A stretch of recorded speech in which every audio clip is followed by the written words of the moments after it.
Hi guys, welcome to my online class. I want to say that I miss you dearly and we're going to make this work as best as possible. So I just want to make sure that you can see my work. Okay, so I'm going to do a quick review of exponent rules.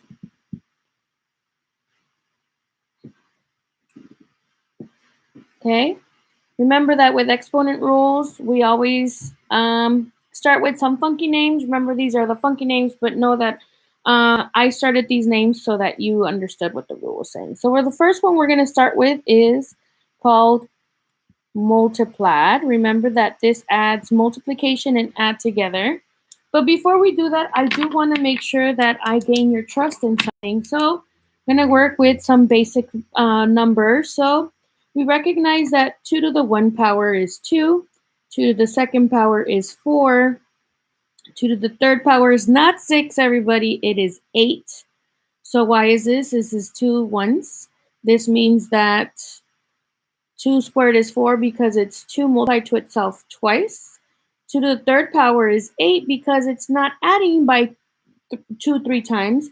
It's multiplying 2 to itself a total of 3 times. So 2 times 2 is 4 times 2 is 8. Cool. 2 to the fourth power is 16. 2 to the fifth power, 16 times 2, 32. 2 to the sixth power is 64. And we'll stop there. So I hope that we recognize that these numbers are valid because I'm going to be using those numbers to prove the exponent rules to you. So the very first rules indicates the following. Multiplied says if I have an exponent and I multiply it by another exponent of the same base, so notice my bottom numbers are the same, then all I really have to do is just add the powers. Okay? So that's how we get multiplied. So why is this rule called multiplied? If I have two exponents of the same base and I'm multiplying them, all I really have to do is add the powers. So what is that telling us? That is telling us multiplied because of the multiply and the addition relationship. Cool. So the very first thing I'm going to do is I'm going to prove this rule to you. I'm going to take an example and I'm going to say, I'm going to use PEMDAS because we all know how to use PEMDAS. Please excuse my dear Aunt Sally. Or groupings, exponents, multiplication, or division, whichever comes first. And then addition, subtraction, whichever comes first. We've done this quite a while. And then I'm going to also use my multiply rule and see if we recognize equivalency. Hopefully I prove the rule to you. So the one I'm going to start with is 2 squared times 2 to the third. So with PEMDAS, it says, well, I got to simplify the inside of the parenthesis first. Cool. I recognize all of my examples I'm going to be using are going to be using these guys here since we all verified that these are valid. So 2 squared is really 4. And 2 to the third power, if I look over here, is 8. And now I've simplified my parentheses. There's no more exponents. Now I get to multiply. And 4 times 8 gives me 32.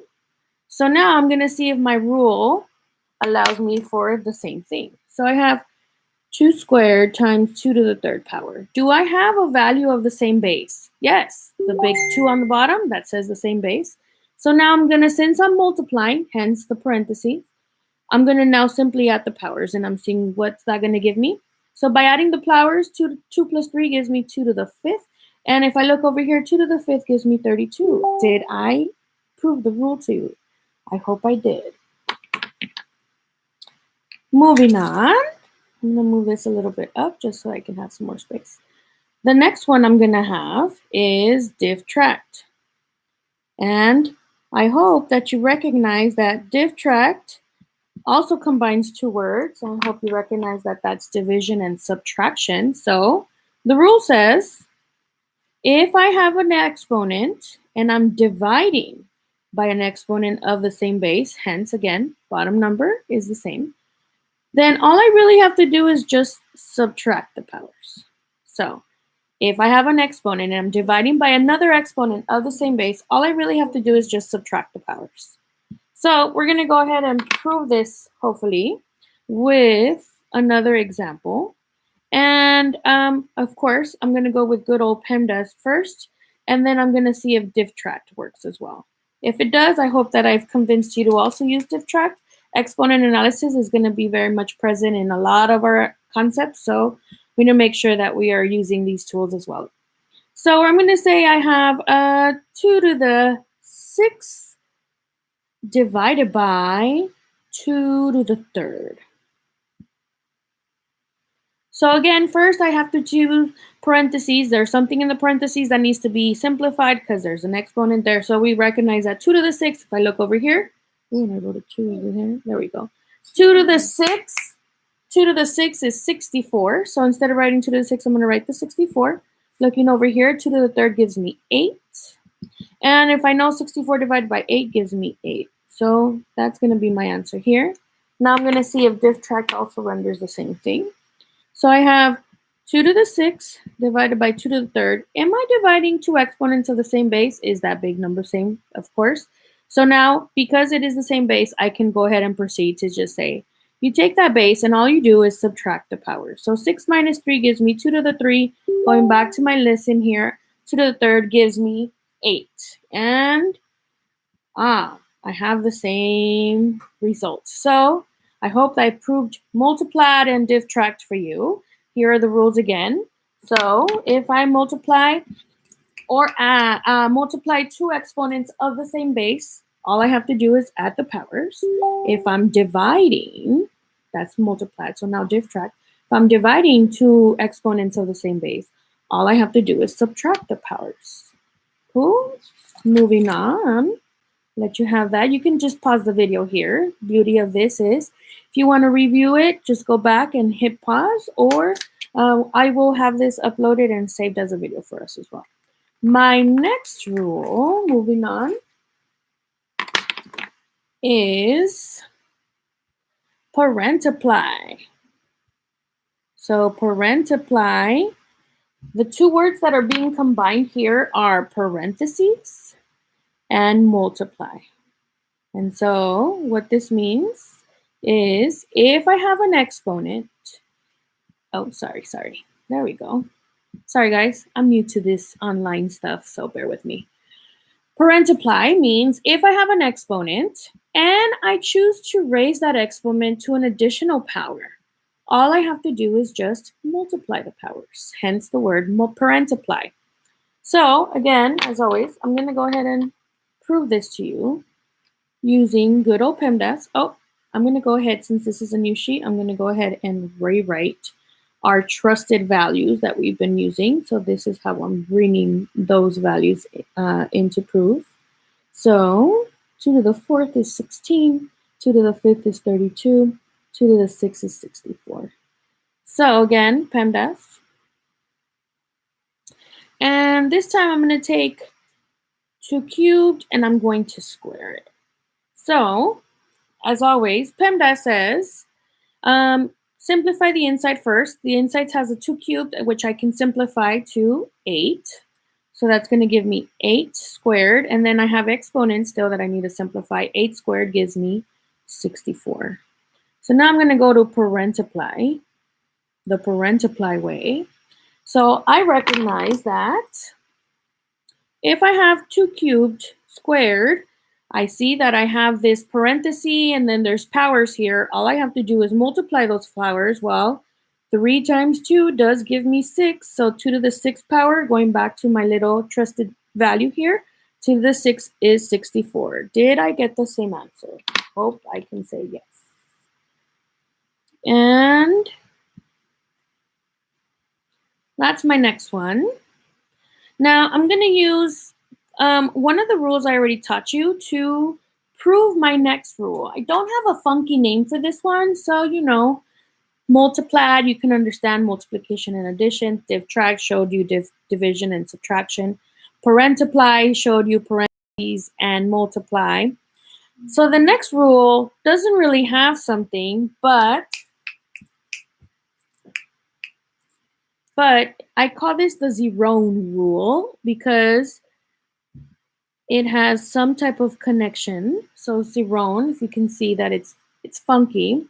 But this rule says Any exponent to the 0 power will always equal 1. Okay? Any exponent to the 0 power will always equal 1. I'm trying to make sure that I got that going. So let's go ahead, and my proof this time is going to be a little bit different. So I'm going to go ahead and, here we go. I'm going to prove it to you using diff track. So I'm going to go ahead and start with an equality, and then hopefully you'll see that they're rendered to the same. So I'm going to say, let's go ahead and take 2 to the third divided by 2 to the third. Now notice here I have an exponent of the same base that's being divided, so I'm able to use diff tract. So I can recognize that if I want to expand this, I can use diff tract, which means I am now simply subtracting the powers. So 2, 3 minus 3. And if I recognize this, this is going to give me 2 to the 0. So far I recognize this here, yes? And I'm going to leave that there, but I'm going to go ahead and also so I'm going to say this is diff tract right here. But I'm also going to use PEMDAS, and I'm going to show an equivalency that they are equivalent. So I recognize that 2 to the third and 2 to the third is here. With PEMDAS, that means that this will imply to become 2 to the third is 8. So I have 8 divided by 8, which implies that 8 divided by 8 is 1. Now, hopefully, by this, I am now able to prove that these two are equivalent. So all this information here gives me that 2 to the 0 is equal to 1. Did I prove that any exponent to the 0 power is equal to 1? I hope I did. I'll leave that there so you can see that going.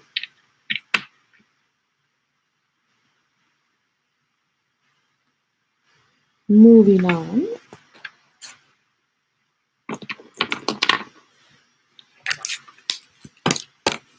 For those of you that are wondering, those random videos that are on my website. So on top of the fact that, school is now online, I do teach a dance class. So those videos are also for your enjoyment, but it's also to enrich my dancing students. So, we're stuck at home, work it out.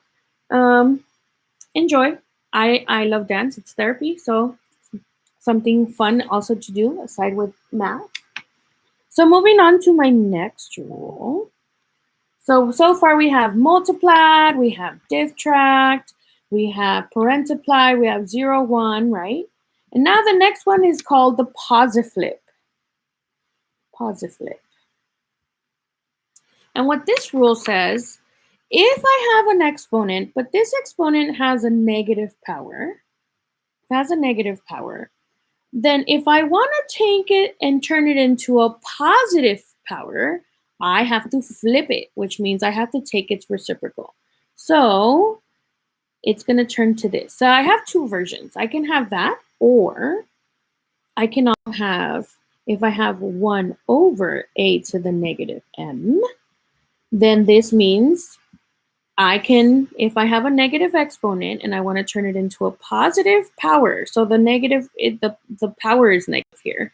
If I want to turn it into a positive power, I have to take the reciprocal of the base. So the base right now is 1 over a. So if I take that, that becomes a to the m. So this is the posiflip rule. And we're going to begin by proving it also somewhat similar to how I proved the 0, 1 rule. So we're going to take an example. And I'm going to say I have 2 to the negative 3. So I'm going to work backwards here. 2 to the negative 3, I'm going to work backwards, and I'm going to do a backwards diff tract. So two numbers that when subtracted gives me negative 3. The easiest I can think of is 2 and 0 minus 3. Would you agree that these are still equivalent? 2 to the negative 3 is the same as 2 to 0 minus 3. So I hope that you do, but you recognize that through this here now, I can now use diff tract because I'm going to do a backwards diff tract, which means this will now become 2 to the 0. Remember, the value, the power in the front is the value of the numerator. The power on the right here is the power of the denominator, so 2 to the third. So I now have this, and I'm going to also use the 0, 1 rule here because remember, this right here, I'm going to say, so I'm just going to write it here. Right here, it's this subtract. I hope you can see the, oh yeah, you can. And then we recognize that this one right here is the 0, 1 rule. So we recognize that 2 to the 0 is just 1 over 2 cubed.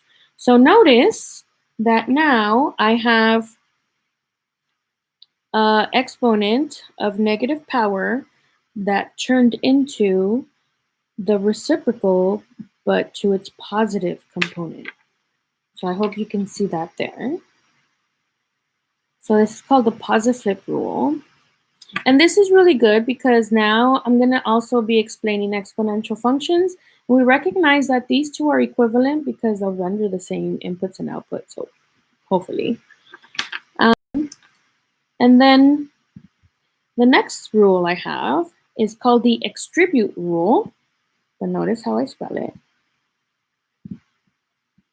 So extribute. Notice that the P is in parentheses because this is the P is silent. So the P is silent, so this says the following. If I have an exponent, and it has to be a product. This only works through products. This does not work for addition, okay? So I have an exponent, here we are. And it is being raised. It is being raised to another exponent. Then all I have to do is distribute the exponent. So hence, extribute, exponent gets distributed. Okay, so that means that I now have AMN B. Okay. Notice they both got the N distributed to each other. So let's go ahead and see what we can do. I'm going to go ahead and bring back our lovely models that are the trustworthy models. So 2 to the first power is 2. 2 to the second power, sorry, right there, is 4. 2 to the third is 8. And I'm going to also bring in 3 to the first power is 3. 3 to the second power is 9. 3 to the third power is 27. 3 times 3 is 9. 9 times 3 is 27. We'll go ahead and do 2 to the fourth as well. So 2 to the fourth is 16. 3 to the fourth is 81. 27 times 3 is 81. All right, cool. So I'm going to go ahead and say I have 2 squared and 3 squared, and I'm going to square it again. Okay? So this one's going to be a PEMDAS situation, and then we're going to see if extribute also works. Okay, so I have to first focus on the inside of the parentheses because that's what my P stands for. I first have to go ahead and check 2 squared. What's 2 squared? Because that's an exponent. I have to also make sure I got that going. So I have 4 times 9 squared. So this gives me 36. 9 times 4 is 36. So I have 36 squared. And my calculator. And I'm going to put 36. So I hope you can see. It's not okay, good. 36 squared gives me 1296. So I have 1296. All right. So now I'm going to use extribute here and see what we get there. So I'm going to have 2 squared times 3 squared. And here I have that. So notice that this became a product of powers, yes? So I have 2, 2, 2, and 3, 2, 2. So that means I have 2 to the fourth and 3 to the fourth. So 2 to the fourth is 16, and 3 to the fourth becomes 81. And let's see what 16 times 81. So let me see if you can see that right there. Oh, 1296. I hope you see that my rule works. Okay. So again, those are my exponent rules. I hope you recognize them, get them digested and message me. You can go on my website. So here's my website, www.missjaureguimath.weebly.com, and shoot me any questions you may have or contact me via Gmail. Have a good night, everybody. This is our first live stream.